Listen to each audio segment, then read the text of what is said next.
Welcome to School Britannia, the podcast where two Aussies teach Brits their own history. This is my friend Claire. And this is my friend Ellie.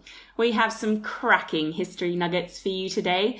But before we dive in, we just wanted to remind you that if you have any particular stories or people you'd like us to talk about, you can always send us your suggestions via email at schoolbritpodcast@gmail.com or Instagram, where you can find us at schoolbritpodcast. Don't worry, we have plenty of content coming your way, but so much. If there is a specific thing you want to hear about... I know one particular person in my life desperately wants me to do cranogs. Cranogs? Yeah. I now want you to do cranogs. Yeah. Right, let people Google cranogs and we'll see where we get to. It's on the list. Excellent. So, Eleanor... what are you going to tell me about today? Because I have no idea at all. Stop reading my notes, Claire. Stop telling me. Well, Claire, do you enjoy a cup of tea? I love a cup of tea, Eleanor. I am in fact drinking one right now. What's in that tea of yours? What kind of tea is it? It's called Melbourne Breakfast. Ooh. I like to think of it as like the trashy TV show of teas. Uh-huh. It's good, but it's not like good quality good. Is it? It's from T2 though. Isn't that a fancy tea company? It is, but it's like, it's a black tea with like vanilla flavoring. Oh, yeah. That's the stuff. Yeah. Nice. It's great. So what you are drinking there, Claire, is a real cup of tea. Ugh, I knew it. And what I mean by that is that it's made with the plant Camellia sinensis, which is... tasty. A tea plant. I, however, am drinking chamomile tea, which is not tea in any sense of the word. It's an infusion of chamomile flowers. See, I would have called it tea, though. Yeah. It just rolls off the tongue as chamomile tea. But it's really just a hot mess of chamomile. Not tea at all. Yeah, it's too flowery and it's not my jam, but... I mean, I love it, but it ain't tea. Interesting. Tea comes from China. Did you know that? I probably would have guessed. Yeah. So, Europe hasn't had tea forever. We had to get it here somehow. And the first people to start getting tea to Europe were the Portuguese, who were super amazing sea traders back in the day. In the 1500s, they made good mates with China. They were really nice to the Chinese and they had a really good relationship. Right. No, it was kind of great for a while. Like, they had a really I feel like you're leading up to something terrible though. Well, I mean, we're getting into the colonial era, aren't we, in the 1500s? Yeah. Things are starting to look slightly sad. But it was just a mutual trading relationship. It was legitimately a mutual, happy trading relationship. Because before that, all trade with China had kind of come by the Silk Road. Yes. Which was really long and dusty and difficult and horrible. There were mountains. So the Portuguese were like, maybe we can sail there instead on a nice boat. So I feel like it's a really long way to go. I mean, yeah, definitely. But quicker than walking, I suppose. Yeah. Unless you've got a really fast camel. I just don't know how fast camels go. But anyway, so the Portuguese were trading with the Chinese. Everything was happy. Everything was well. And the Portuguese started bringing tea into Europe. And they mostly sort of kept it in Portugal. But then the Portuguese lady Catherine of Braganza married Charles II. Congratulations. Well done, guys. And she was really into tea because she was Portuguese. Tea is great. So the Queen's drinking tea. So all of the nobles in Britain are like, I want some of that. I want to be like Queen Catherine of Braganza, the coolest lady in town. Shit, yeah. So all of the nobles in Britain started drinking tea and they were like, how do we get more of this shit? It's great. Giz it. We want it. So... imagine being known for, like, bringing tea to, like, Britain. I know. That's an incredible thing to maybe she did all have this on your other tombstone. Stuff, though. Maybe she, like, I don't know, invented... No. I don't know. Not important. No, okay. Maybe she did really good headscarf tying or had an amazing wig and there's so many options. Yeah, but that's just overshadowed by the fact that she brought tea to the Britons. Which is the most British thing ever, pretty much, isn't it? That's amazing. Except that it's not. It's Portuguese Chinese via Portugal. Yeah, that way. Chinese via Portugal. So British people started to want tea. So they were like, maybe we should start trading with China. This seems like a pretty cool thing. So the British East India Company, name. Yeah, it's a familiar name. So it was, I'm pretty sure, like a government-funded trading organisation. A bit like your pirates, actually, yes, Claire. like an organisation of privateers. Pretty much. We should really put the British East India Company on the list. We should, because they're fascinating. Yeah, really interesting. Well, there is quite a bit of them in this story, actually, because they were scoundrels. Yeah. They were really... The worst. Yeah, the worst. Yeah. The absolute worst. So the British East India Company started trading with China. Oh, and it was the only company that could trade with China for Britain. So they had... I feel like there are regulations against that now. Now there are. So they're trading and they're trading and they're trading. And British people are loving tea and loving it more and getting more excited and thinking it's amazing. But China holds the monopoly on tea because China is the only place in the world where tea was growing at the time, where it grows natively. That's amazing. I did not know that. Yeah, so Britain had to trade with China. So Britain, or the British East India Company, is giving so much money to China. China's just raking it in because England's like, I want more tea. I love tea. I'm addicted to tea. And China was just, they were like addicted to tea. Well, when you just all your sewers pour into your rivers and then you drink the water from those rivers, you kind of want to add some flavour to it. I mean, isn't that beer? Yeah, that too. But tea is classier. Tea is much classier. And all the posh ladies were drinking It's faster as well. You don't have to brew it for as long. That's 3 true, minutes versus true. 3 months. I don't know how beer works. I mean, something like that. Yeah. That sounds right. Yeah. Yeah, so tea was super popular and British people loved it. But China had the monopoly. So Britain had to keep trading with China and giving them all their money. And they started to think, I don't know if we love this, because they were totally reliant on it. By the mid-1700s, tea imports accounted for 1/10 of overall tax income. Whoa. So they were taxing people for importing tea, and 1/10 of all of their tax revenue came from tea. So that was a bit dangerous, because then you've got basically a whole economy built on tea. Yeah, but you can't grow it and you can't get it from it. anyone else. You can only get it from this one country that doesn't love trading with the West, so could potentially cut off your supply at any time. So the British East India Company had an idea. They thought maybe we could start smuggling opium into China and get the Chinese addicted to drugs. No, it's terrible. Such Go back and don't do it. No.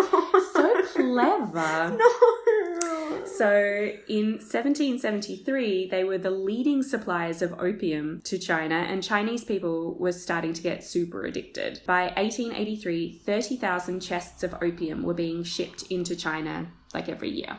Where was Britain getting the opium? Well, they had colonies by this point. Right. So they had, I think, Afghanistan and those sort of places where poppies grow really well. Yeah. So they had heaps of access to opium. Yeah, but not to tea still. So they're still having to be in this relationship with China. Let's just destroy an entire country so we can get tea. Exactly. So they've solved the problem for themselves for the moment, because the Chinese are buying opium from the British, which means there's no imbalance. There's no imbalance. Everyone's buying something from everyone. But kind of fair enough. The Chinese emperor wasn't super happy with that arrangement. You've just created a whole generation of addicts. Exactly. Can you not? We need to do stuff. Like, we have shit to do in China. We can't just lie around all the time smoking opium. So the Chinese tried to fight back. But the problem was that Chinese armies at the time weren't fantastic. I thought you were going to say addicted to opium, but yeah. Well, maybe they were as well. I mean, it's possible. I studied the Opium Wars at school. And yeah, I did too. When I was reading all this, it was like, oh yeah, familiar. But I just remember China being like, can you not? And then going to war. Yeah. So they gave it a good crack. They confiscated all supplies in the foreign trading ports. So there were all these European trading ports, I think mostly around like Hong Kong and that sort Macau of... and Guangzhou. And Yes, exactly. So there were foreign trading ports in China. But that's the only place foreigners were allowed. That's in right. those ports, yeah. Correct, yeah. So they just confiscated everything from the foreign trading ports, and they ordered blockades of all foreign ships to get them to surrender their opium, which is like a great show of strength. But unfortunately, the British had the British Navy, and they just came in and absolutely squashed the Chinese uprising, which is very sad. The war finished with the Treaty of Nanjing in 1842, which ceded Hong Kong to the British, which I didn't know that was such a long stand. So it only just ended, basically. That's why they had it for 100 years, and that's why it was in 1995, was it? Well, the Treaty of Nanjing was in 1842. 1842. It was 150 years or something. Yeah, there was some agreement for a certain amount of time, and that's why in 1995, I think it was, Hong Kong was officially handed back to China. This said in perpetuity, so I wonder whether they then they changed the rules. They might have changed it. Yeah. But anyway, so the Chinese had to cede Hong Kong to the UK, and they also had to establish 5 treaty ports in Shanghai, Canton, Ningpo, Fuzhou, and Amoy. So that meant that there were 5 access points for Europeans. And they're like all along the coast. Yeah. Yeah, wow. So that's a lot of entry points. And that basically meant that the British East India Company had so much access to trade with China, because Britain were the ones who'd won this opium war. So they had special access. Ooh. So this is where we are. The British are still addicted to tea. The Chinese are still addicted to opium. So we're still in some sort of nice balance, right? Nice balance? Nasty balance? Yeah. Horrible balance. Horrible balance. But no, the British East India Company wanted absolutely guaranteed access to tea. So even though they had the Chinese over a barrel, they were like, no, we just want to make sure that this tea supply never dries up because it's so valuable to us. So they got to thinking, tea grows in warm climates like China. And you know where else is warm, Claire? I don't know, Eleanor. Where? India. No. Yes. And Britain was all over India like a rash by that time. So the British colonisation of India lasted from 1858 to 1947, which is a very long time.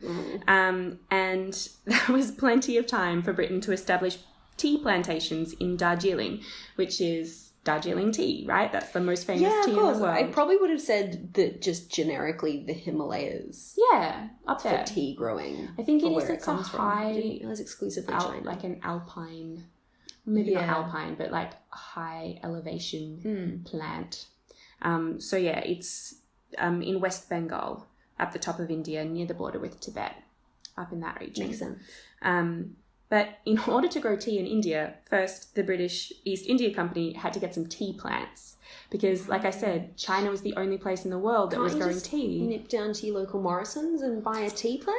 I don't know if you can even do that now. You can pretty impressed if you could, actually. You can buy camellias, which are kind of like tea, but it's this particular type of camellia that you probably wouldn't want to just drink camellia leaves. That might be dangerous. You're just drinking chamomile leaves. It's true. Drink anything you want, people. Go for it. So they were like, how do we get these tea plants if China's the only place in the world that has these tea plants? And also the Chinese are the only people who know how to make tea. Like you can't just pick tea leaves and chuck them in a pot. It's a whole thing. Yeah. So they started a bit of corporate espionage. Dun, dun, dun. They employed a Scottish gardener, botanist, plant hunter, and industrial spy. Betrayal to your fellow colonised people, Scottish man. Yeah, he obviously was one of those Scots who was not in the clearances or anything like that. So his name was Robert Fortune. Isn't that a cool name? It's an amazing name. I'll give him that. And so he snuck into India to steal tea plants and figure out how to make them into tea. And it's such a crazy story. So in the 1800s, no non-Chinese people were allowed to travel beyond the trading ports, like you said. Exactly right. So Robert Fortune dressed up as a Chinese person. Oh, God. So he shaved his head. He grew a ponytail, so like a long plait down the back of his neck, and he dressed in Chinese clothes. And he learned how to use chopsticks, which is important, apparently. I mean, I'm impressed by the, method acting style he's going with and the level of immersion he chose to go with, but it just still feels uncomfortably like yellow face. Yeah, totally. Totally. But apparently China was actually pretty diverse at the time, so he didn't, it was diverse within itself. So there were lots of different languages and people from all different parts of China, but no foreigners were really ever in there. So no one knew what a European person looked like. They didn't know that his big nose and funny round eyes were denoted that he was from another country. Yeah. So they were just like, yeah, cool, whatever. He just probably doesn't speak this particular language, or he's a snob and he won't talk to me, or whatever. So he got into China and he employed Chinese people from the coast to be translators for him, to help him find the best tea regions. And they spent 10 years searching for and trying to smuggle out green and black tea plants and the methods by which you made them into tea. So I think that was crucial. That was maybe the tricky bit. And getting the plants out alive. Like, can be quite tricky. Yeah, I mean, someone's going to see you carrying a giant tea plant. Or the tea just might die. Yeah. So there's so many things that could happen.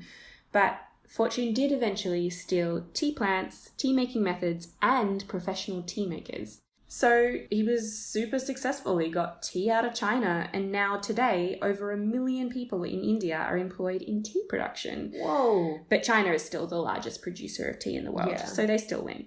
But India does produce 12% of the world's tea, so we drink a lot of tea.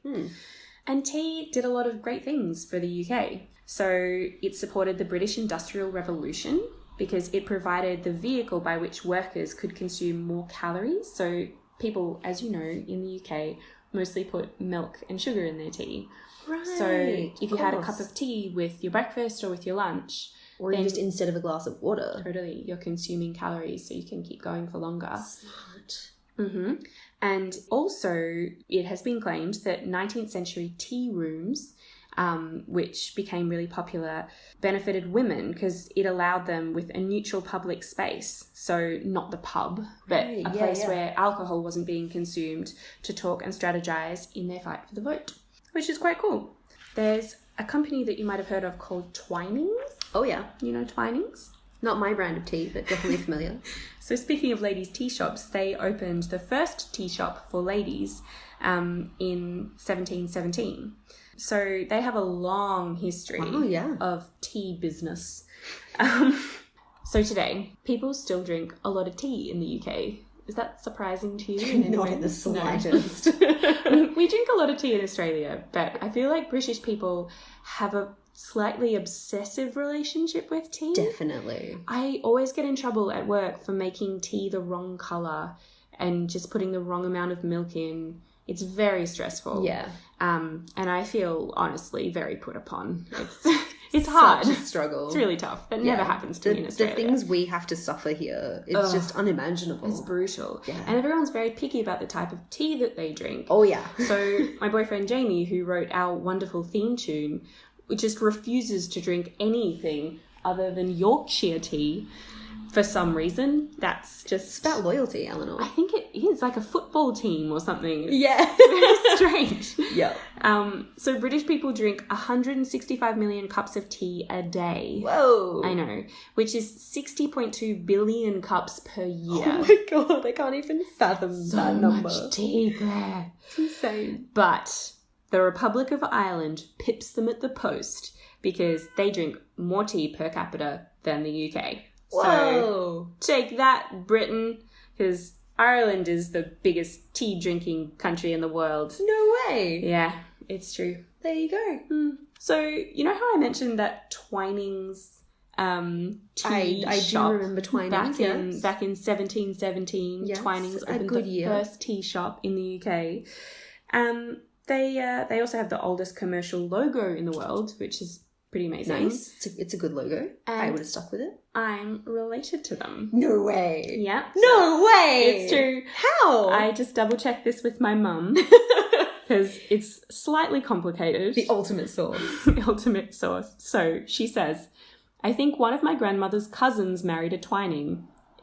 They definitely did marry a Twining. She doesn't just think this. She's There's right. evidence. There is evidence. We have family trees. So her grandmother's cousin, so my great-grandmother, her cousin, married a Twining.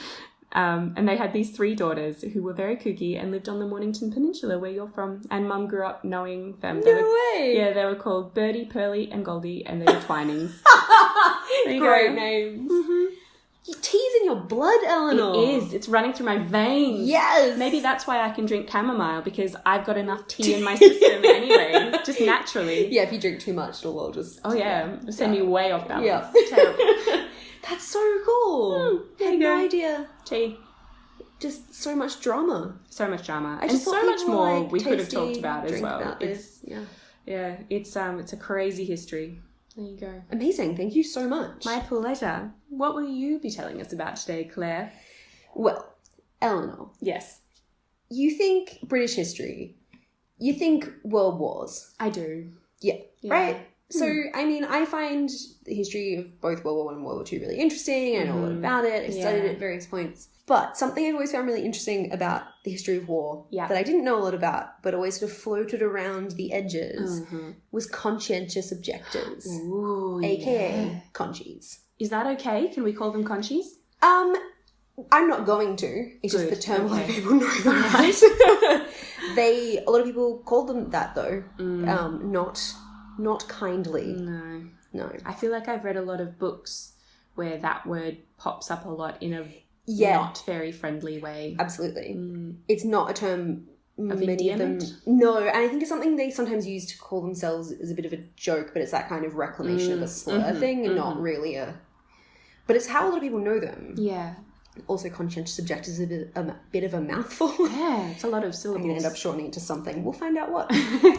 So a conscientious objector is a person who is opposed to performing military service because of moral or religious reasons. Okay. The thing with conscientious objection is you can't really have it until you have, like, mandated military service, like conscription. Oh, because you never need to use it otherwise. Yeah, because you don't object, Volunteer. then you just don't sign up. Yeah, cool. Yeah. So the history of conscientious... Oh, God. Constitution. Can we just call it objection? Yeah. The history of objection in Britain started with the first instance of conscription. When was which was that? in 1757. Whoa, that's ages ago. Yeah, well, it wasn't necessarily military conscription. Subscription to the military. You just get like a military man show up at your door once a day. Would you like to subscribe? Yeah. So 1757, the Militia Act of Britain was enacted. So everyone was afraid of France invading Britain at the time. And This is what Robert Burns was caught up in, maybe. yeah, it was, yes. Oh my God, it all connects. So that's the beginning of the British militias. Wow. And the British Army was voluntary, but the militias weren't. Wow. So they kind of functioned like army reserves. So if you're in the militia, you still kept your day job, you lived at home, but you had to do a certain amount of military training. So it's like the home guard. Yes. Wow. And you would never be deployed overseas, you would only ever be deployed within the country. To defend Britain. Yes. Wow. But your name went into a ballot. If the ballot came up with your name, you had to serve. Okay. And the only way out was to pay someone else to serve for you if you were rich. Holy moly. Yeah, but when they kind of announced this act, there was heaps of riots in opposition to it. So there was an allowance made for Quakers to not have to serve. No. So they could conscientiously oppose this military service because Awesome. Quakers, also known as the Society of Friends, No. were just a religious organization, like a Christian religious organization, but they're very, very pacifist. I'm real into Quakers. They're great. They were like intrigue opposed me. to slavery. Yeah. Because Women's rights? They were into women's rights? Yeah. But the reason they're always dressed in grey is because the fabric dyeing industry used slave labor and they're opposed to it. Like they were really, really really lived by their convictions. That's so awesome. they come up a lot in conscientious objection because they just absolutely would not serve. Yeah. So the this Militia Act of Britain had an amendment written into it so Quakers didn't have to serve. Brilliant. But everyone else had to serve. Okay. Unless you were rich enough to pay someone to serve for So you. no way to object No. if you just thought it was wrong. Yeah. Okay. But it was the first time you could actually object to anything. Like the first time there was a thing you could object to. Yeah, right. But conscientious objection becomes... You did so well. Conscientious objection becomes a much Say more it prominent... Conscientious objection. Nice. Becomes a much more prominent issue in World War One. Mm-hmm. So this was the first time, like, conscription generally for the actual army was implemented in the UK. Okay. So, like, in the past, like, again, if you just didn't want to serve, you just didn't join the army. Poor bugger. Well, no, because the militias were disbanded, and so again, with the army was still all voluntary. Cool. Up until World War One. Mm-hmm. But the British government passed the Military Service Act in January 1916. Oh, so halfway through the war. Yeah, so there'd been a lot of attempts beforehand, but people had been really opposed to the idea of enforced service. But yeah, there had been a lot of objection to the idea of enforced military service up until then, and there had been a lot of attempts since 1914 to bring in a conscription program, and there'd been like lots of attempts, and they'd started like registering men and things like that. Connected to Ireland and the... No, but interestingly, conscription only ever applied to England, Scotland and Wales because of the political situation in Ireland. Right. So the Easter Rising had only just happened in 1916 when this Military Service Act was enacted. Interesting. And so they were really afraid of a popular revolt, so they didn't apply conscription to Northern Ireland. Or Ireland. Well, they Ireland had all of Ireland. Sorry, yeah. Wow. Yeah. Holy moly. Okay. Yeah. So that act specified that single men between 18 and 40 were eligible to be called up for service. Not single men in possession of a good fortune. No. Single men, fortuneless as well, were forced to serve. Oh dear. Unless they were widowers with children, ministers of a religion, or medically unfit. Like Donald Trump. Sorry. Yeah. Interesting choice of segue, but yeah, like that. I just know he was unfit for military service in Vietnam because of some... He's unfit for a lot of service. Bogus, but it was some bogus reason. Anyway. So the law was modified a few times, and married men also became eligible in June 1916, and then the age limit was raised to like 51, and conscription lasted until mid-1919. Wow. The war ended in 1918. What were they conscripting people for? Lots of like cleanup work and things like that. Right. But there was a conscience clause in the act for those who could show a conscientious objection, was the line. Cool. And they had to go before a tribunal and receive an exemption. And this helped diffuse some of the opposition to conscription that was around. Okay. Including a lot of religious opposals, religious opposition and things like that. But it was written into the act that you could oppose on conscientious grounds. Okay, cool. So there had been like organised group opposition to conscription in the lead up to and after the implementation of this act. There was an organisation called the No Conscription Fellowship. Oh. And it was formed in November 1914 to campaign against the implementation of conscription. Cool. And when that failed, they just provided support for conscientious objectors. So its statement of faith declared it an organisation of men, quote, who will refuse from conscientious motives to bear arms because they consider human life to be sacred and cannot therefore assume the responsibility of inflicting death. Aw, good on them. Yeah. So 16,000 men objected and went through the tribunal process. That's not very many, I guess, is it? No, so it might seem like not a lot compared to the 6 million British men who did serve. But considering that the public and government opposition they faced was huge, it's not so surprising. Like, the public perception was if you didn't go to war, you were the scum of the earth, basically. You were a coward, you were... not supporting your country. Yeah, you didn't care about anyone else, you were selfish, which is funny because, like, especially in World War One, there was some kind of general opposition to the war. I mean, mostly everyone was pro the war, especially towards the end. But there was a little bit of, I guess communism was starting to be born in Russia, wasn't it? Yeah. And maybe British troops were like, maybe we don't have to run into machine guns. Yeah, and the reasons we went to war in World War One were more complicated and... Were they? Yeah. It was lots of like, well, we promised allegiance to these people, and if they ever got into an argument with, this country, and therefore we have to go to war kind of thing. All those silly dominoes. Yeah. I always thought that at its heart, it was just like colonial. Yes. Well, that's... shit fight. Yeah. There's a lot of people who were conscientious objectors because they felt like it was an imperial war. And they were like, we're not fighting your imperial battles for you. No. That's ridiculous. Particularly when we have to run into machine guns. Exactly. It's the most terrifying thing that I can think of. Yeah. This 16,000 men, it doesn't reflect the number of men who also opposed the war but weren't required to serve because they were medically unfit or too old, things like that. Or women who weren't conscripted in World War One and therefore weren't ever formally registered as conscientious objectors. But they did come from like all walks of life. There were like sirs and lords who were conscientious objectors, but like literally all types of people objected for all kinds of reasons. But there were 4 main reasons for objecting. So religious grounds is the big ones. Yeah. Quakers specifically made up the largest number of objectors, but other Christian fundamentalists were amongst them. Mm-hmm. But also, like the clergy didn't have to serve. Oh, right. So I'm sure there are a lot of priests who would have been conscientious objectors had they been expected to serve. Yeah, right. But they weren't. So, yeah. The next largest group were political activists of the left who saw the war as an imperialist war. Mm-hmm. So they felt it was the ruling class were making the working class fight on their behalf. Correct. Yeah. They weren't necessarily pacifists. They just believed they had the right to not fight for a cause they didn't believe in. Yeah, good on them. Yeah. So a lot of them were anarchists. And while they objected to fighting in this war, some of them travelled to Spain to fight in the Civil War there. Oh, weird. Yeah, because they weren't opposed to the concept of war. They weren't pure pacifists. They just didn't believe in this war and felt they had a right to not serve in this war. Mm-hmm. There were also Scottish nationalists who objected to fighting for the British state because they felt like they were colonised subjects who shouldn't have to fight to support their colonisers. Nice. Much better than Robert Fortune. Robert. Thirdly were humanists, or anyone opposed to killing but not on religious grounds. There's this great quote from a butcher who became a conscientious objector because, quote, "I know what it is to kill a pig, I won't kill a man."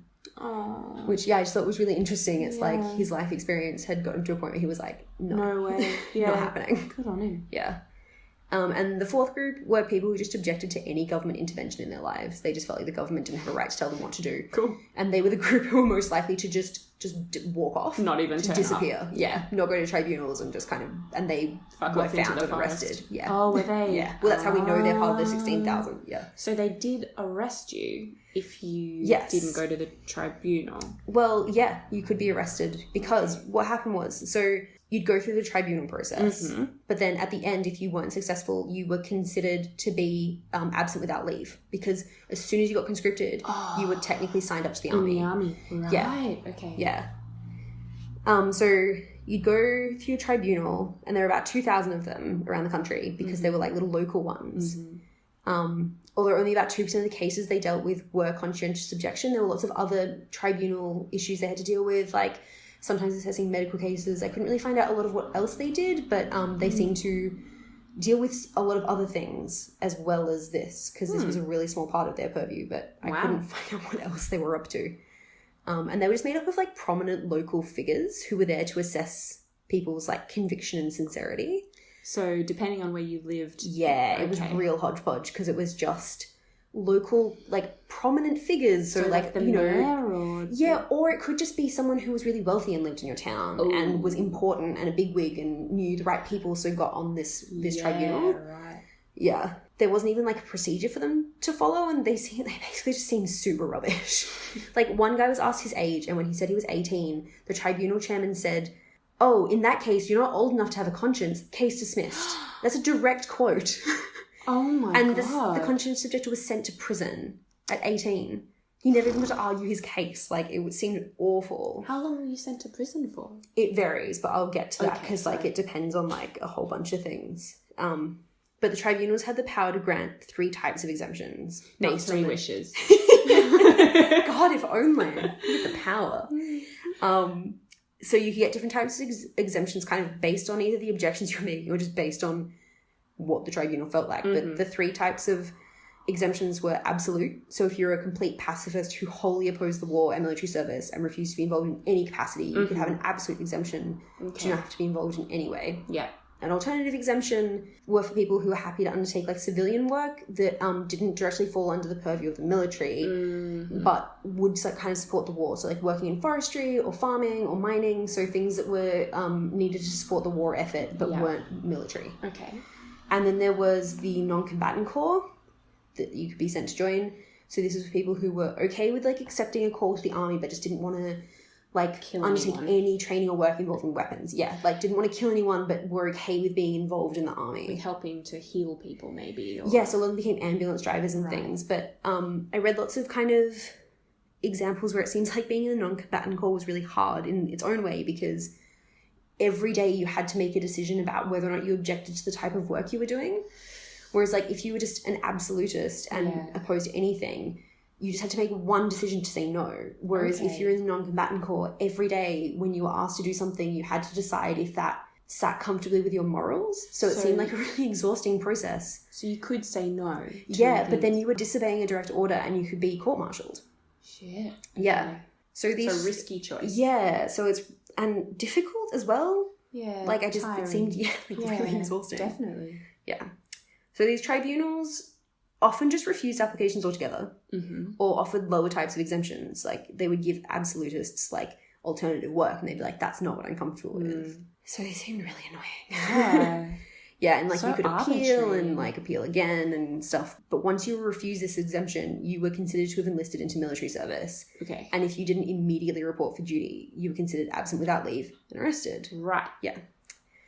And that seems crazy. Yeah.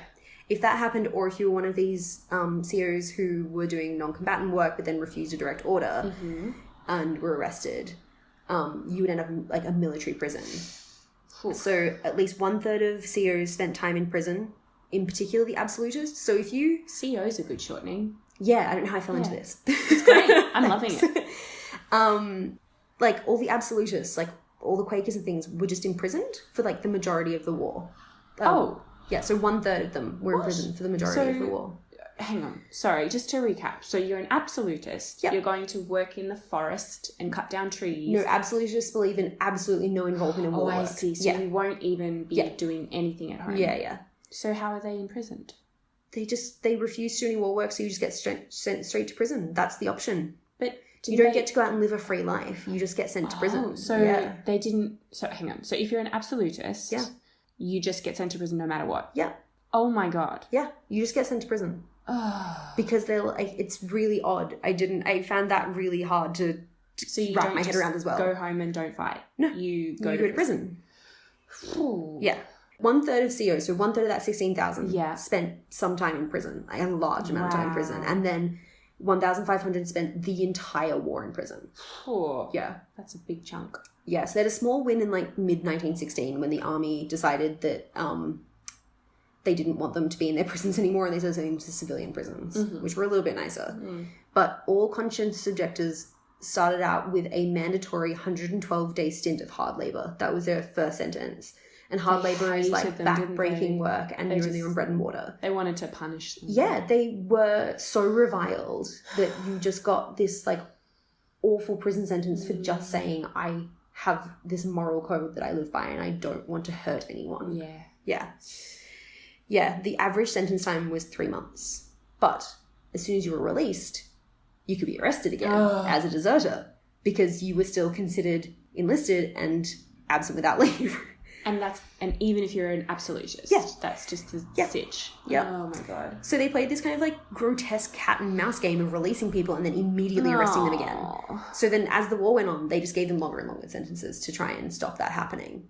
Jesus. It's so awful. And I guess if they're all blokes, then I guess their families are suffering too. Yeah, because there's no pension or anything for people whose like husbands go into prison for being a conscientious objector, so you lose your income. Other people are having it, because... So you've probably heard this thing of like people who were conscientious objectors being given a white feather. Yeah. Not actually really a thing that happened a lot. It seemed to be something that was more talked about than actually done in practice. Okay. Yeah.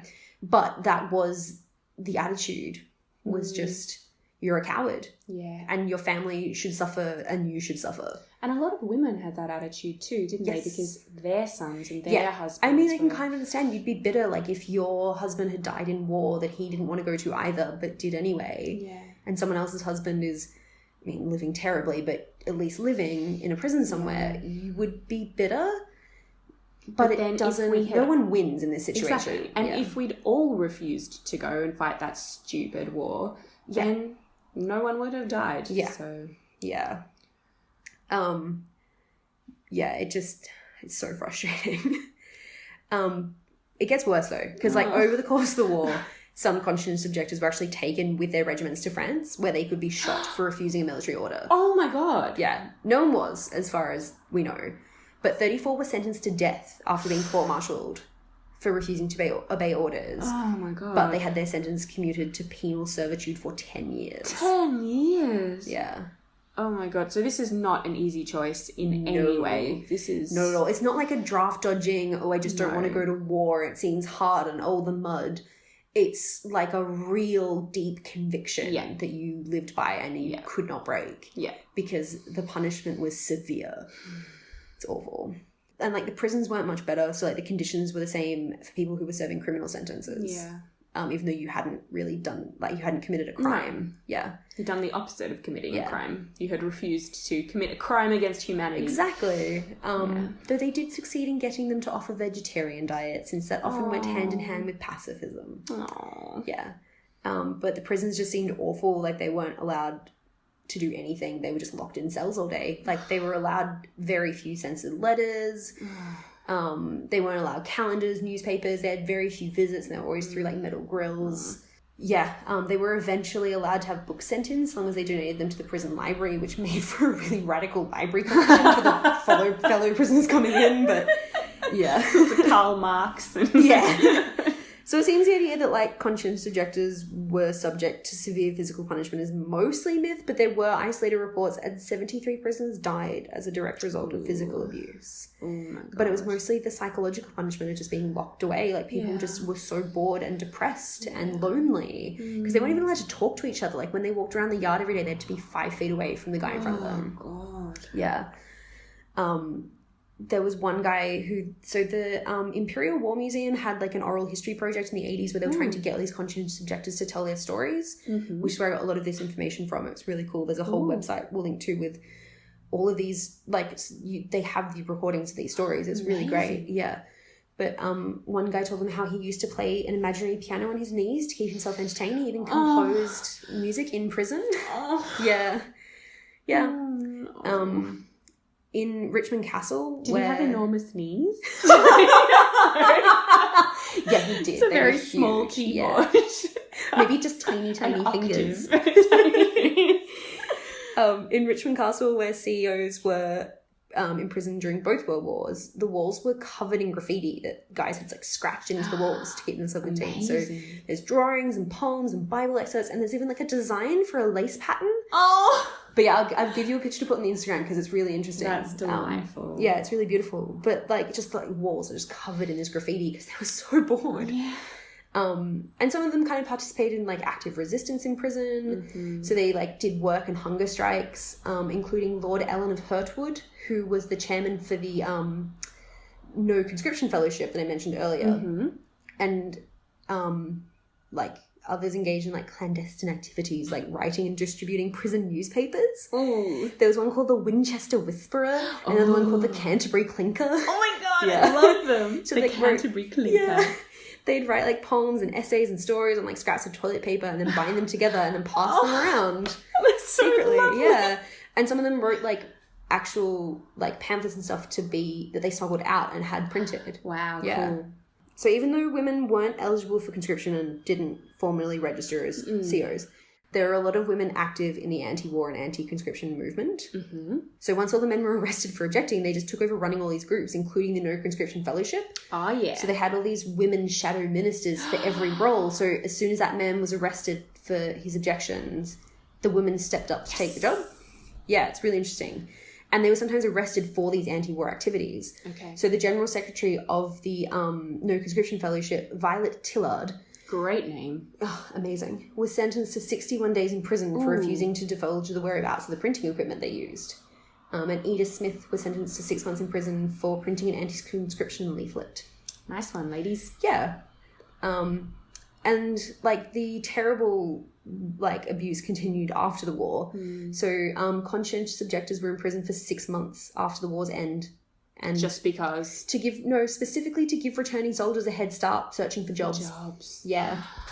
Wow. Which is insane. And then they were stripped of the right to vote until 1926. Wow. Yeah. So you couldn't even like have a hand in political decisions that would mean no conscription next time, or no, for 7 years afterwards. Jeez. Yeah, it's insane. So that's World War One. Okay. There was another World War after that. LOL. Was there? Yes. Poor. A World War Two. God, what are we doing? Yeah, we didn't learn. So World War II starts in September 1939 and the National Service Act is implemented. Yeah. Like straight away. straight away because they saw this coming. Nazis. Yeah. So men 18 to 14 eligible to be called up to serve. Similar exemptions to World War One. By 1942, it was all men aged 18 to 41 and women aged 20 to 30. Oh. And then later expanded to women aged 19 to 43. But not for like combat. So not for combat roles, but they could be sent, depending on the roles they took, could be sent into war zones. So like as nurses and things. Yeah. I did not know that. I think that was for women who... Yeah, I didn't know that either. Huh. But I think if you were conscripted, you probably weren't sent to the front lines. I think if you were sent to the front lines, you were someone who volunteered. Yeah, right. I assume. Okay. So again, exemptions didn't apply to Northern Ireland. Mm-hmm. If you didn't pass the medical exam, if you're a member of the clergy, certain jobs like the police. If you're a married woman, you weren't conscripted. Oh. Pregnant women weren't technically exempt. Oh. But in practice, they were never called up because... Mostly they were married? Well, because married women weren't able to be conscripted and unmarried women never got pregnant, Eleanor. Oh, I see. Yes. Of course. Yes. Never. In fact, I've heard it's physically impossible. Yeah, it doesn't happen. Yeah. The body has ways of just shutting these things down. Yeah.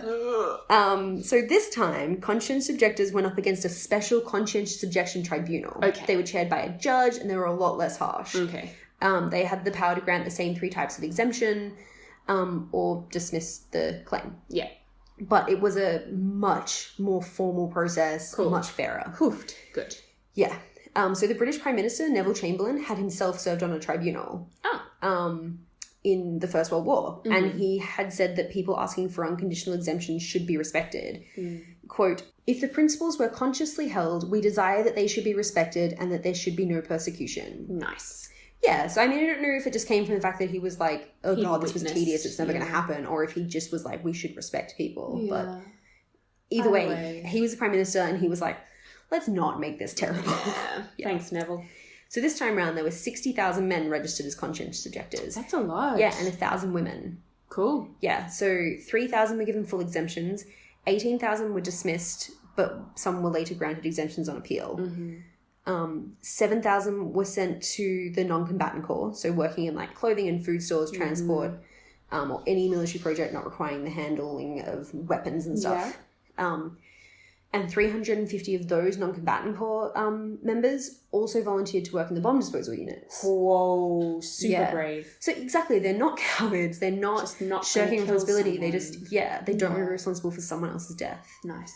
So as the wartime Minister of Labour and National Service, Ernest Bevan, pointed out, quote, "There are thousands of cases in which COs, although they have refused to take up arms, have shown as much courage as anyone else in civil defence." Aww. Which is, it's such a good point. Like, so they've really come a long way since the First World War. Yeah, there was this big, like, pacifist movement in the 30s that really changed, I think, people's attitudes towards these things and got a lot more people on board. And also people had been through a war. I think they were a bit more aware of how it affected you and that it's okay to, on a personal level, not want to hurt other people. Yeah.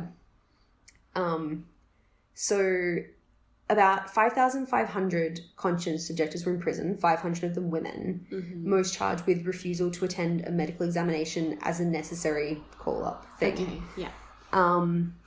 And some were charged with non-compliance with the terms of a conditional exemption, so that they didn't show up to like the mining work they promised to do or whatever. Oh, okay. Yeah.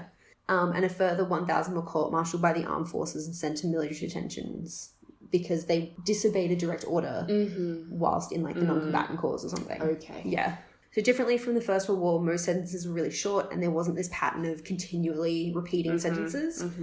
Yeah. And there were still organisations working to oppose the war and conscription. So pacifist service units created in cities by the Peace Pledge Union and given a licence to operate by the London City Council provided other COs with socially useful employment. So they learned first aid, collected emergency food and clothing supplies, and ran like mobile canteens and community centres. And they became the family service units that still operate today and together with, and like are acknowledged as the forerunners of council social service departments. Whoa! Yeah, it's really cool. COs invented council service departments. Yeah. Cool. But like almost literally, like you can draw a straight line between these Peace Pledge units and the current council social services we have. That's super cool. Yeah, it's amazing. But there was still like a really negative public perception about conscientious objectors. Like, there were reports of conscientious objectors being passed over as, like, foster parents for evacuee children. Okay. Yeah. There was one guy who wrote his reason for objecting, which I thought was the cutest. I had a pen friend in Italy, and we promised that we would never, ever fight against one another. Oh. Yeah, and then, because Italy was one of the Axis powers, I just thought that was, like, it's so interesting how, like, you humanize the enemy and you don't want to hurt them anymore. Yep. Like, he had a friend who was Italian. He's like, I can't go to war against an Italian lest I shoot my friend. Yeah. Yeah. EU togetherness. Yeah. So Joyce Millington was a teacher, mm-hmm. and she was the first woman to come up against the tribunal as a CO in the UK. Mm-hmm. And she talked of receiving letters from servicemen who were, like, afraid of going to war, and they felt like she would listen because she had objected to service, like, because she knew what it was, how awful it could be. And so it was really interesting that to a lot of servicemen, conscientious objectors weren't they were an bad people. inspiration. Yeah, there was someone who would listen and had a different perspective on things. Yeah, it was really fascinating. But so, like, end of World War II, conscription in the UK was retained along with the rights of conscientious objection until the last call up in 1960. Whoa. Yeah, I didn't realise that. But 1960? Yeah. What was happening? Kept going. Well, rebuilding London after all the bombings, things like that. Like, the Marshall Plan was being implemented in Germany, so you needed soldiers for all those things. Okay, interesting. Yeah. But they'd hoped that, like, the use of all volunteer soldiers from now on would remove the need to consider conscientious objectors. Which brings us to today, Eleanor. Okay. We're almost at the end. Hold on. No, I'm really into this. Good. I'm here I found with it fascinating because I hadn't even thought about the idea of conscientious objection today because there is no conscription. But it still happens. What? Yeah. So as of 2011, conscientious objection... It's been a struggle. You've done extremely well. Thank you. Conscientious objection is not mentioned in either primary or secondary legislation relating to the armed forces. Oh. So procedure for discharge due to conscientious objection is different for each service and difficult to assess. Okay. So there's no reference made to it in the enlistment paper either, which is the contract someone signs when they join the armed forces. Like, there's no mention of how you object conscientiously to anything. So even though it's voluntary, there should be a clause in there if you're in a situation where you object conscientiously to the role you've been asked to undertake. Interesting. Yes. I bet there'd be heaps of people who'd get themselves into situations where they were like, oh, wait, no, I didn't understand. Yeah, well, there are specific reports, and you can read about them. I'm not going to say any of the names that are listed because they give people's full names in these reports. Wow. But you can find them online. So these, like, discharges due to conscientious objection are rare, and only 6 were granted between 2001 and 2010. But there is, like, an advisory committee on conscientious objectors, like the ACCO. Wow. Is, like, a thing that exists because it is an issue that comes up still. Wow. And in 2004, the High Court considered the appeal of an Air Force reservist who had gone absent without leave rather than fight in the Iraq War because he didn't believe in the war. Yeah. And he explained that he was unaware of his right to apply for a discharge due to conscientious objection. So the court upheld his conviction, but, like, declared that, like, this is ridiculous. There needs to be a better solution to this. People should be allowed to know what their rights are. Yeah, like, he chose to go absent without leave, which obviously in the military is a huge deal. Yeah. Instead of applying for a discharge due to his objections. Yeah, because he didn't know that was an option. And so, like, while the application for discharge is being considered, the applicant remains a member of the forces and is still subject to military discipline. So, like, they can still be punished for refusing to obey orders for reasons of conscience, which is obviously not a good situation. So they're still trying to look at how to change that. Yeah. I mean, this is all as of 2011. I couldn't find anything for information beyond that, which I guess is, like, a whole... 8 years ago now. Yeah. But there's this whole argument at the moment differing between political and conscientious objection, quote unquote political. Yeah, right. So there was this medic who didn't want to serve in the Afghanistan invasion in 2011 because he'd been told not to waste resources treating civilian casualties. Holy fuck. Yeah, and that the majority of casualties would be civilian. And just to not help them. Yeah, because they didn't want to waste resources on them.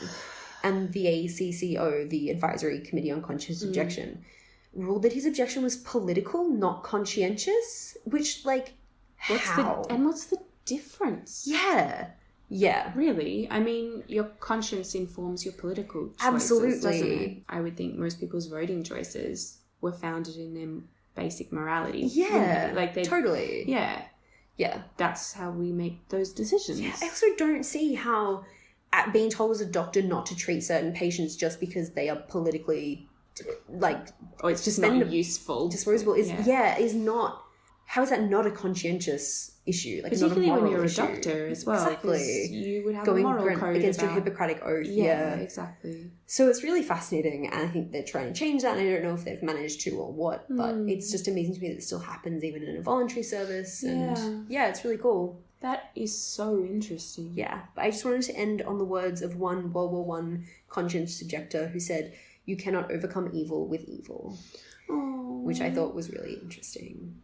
Well, it's so right, isn't it? Yeah. It's like, that's very Jesus of him, isn't it? Yeah, I mean, it's why so many religious people weren't interested in serving.